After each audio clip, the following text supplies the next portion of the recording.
நம்ம செய்ய போகிறது வெண்டைக்காய் பொடி மாஸ் தஞ்சாவூர் ஸ்டைல். அதுக்கு தேவையான பொருட்கள் 2 வெங்காயம் பொடியாக நறுக்கிறது, கொஞ்சம் கருவேப்பிலை, 6 பச்சை மிளகாய் பொடியாக நறுக்கிறது, 1/2 கிலோ வெண்டைக்காய் பொடியாக நறுக்கிறது.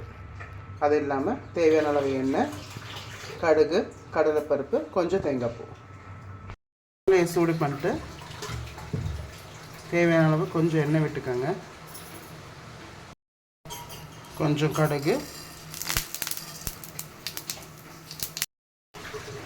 1 டேபிள் ஸ்பூன் கடலைப்பருப்பு.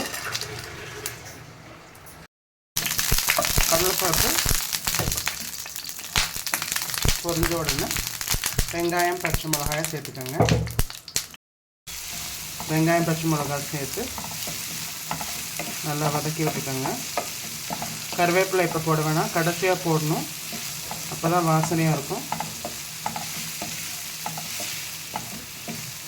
இது கண்ணாடி பதத்துக்கு வதக்கி எடுத்துக்கோங்க. வெங்காயம் நல்லா வதங்கிடுச்சு. இதில் இப்போ நம்ம பொடியாக நட்டுன்னு வெண்டைக்காயை போட்டுருவோம். வெண்டைக்காயை போட்டு நல்லா கிளறி விட்டுக்கோங்க. கொஞ்சம் அந்த பிசுபிசுப்பு தன்மை போனதுக்கப்புறமும் உப்பும் மஞ்சளும் ஆட் பண்ணிவிடுங்க. இப்போ அந்த பிசுபிசுப்பு போயிடுச்சு. இப்போ மஞ்சள் பொடி ஆட் பண்ணிக்கலாம். உங்களுக்கு தேவையான அளவு உப்பு போட்டுக்கோங்க.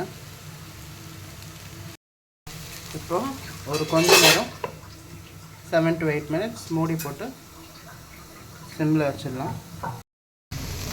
நம்ம வெண்டைக்காய் வெந்துருச்சு. நல்லா வதக்கி விட்டுக்கோங்க.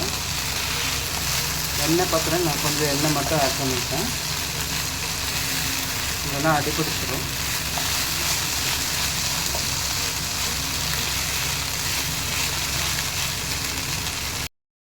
இப்போ நம்ம துருவி வச்ச தேங்காய் பூவை போட்டுக்கலாம். ஒரு 2 டேபிள் ஸ்பூன் போட்டிங்கன்னா போதும். போட்டு அதை நல்லா கிளறிக்கோங்க. கிளறிட்டு கடைசியாக கருவேப்பிலை கிள்ளி போட்டுக்கோங்க. கருவேப்பிலை அந்த பச்சை வாசனை கடைசியாக சேர்ந்தால் டேஸ்ட்டாக இருக்கும்.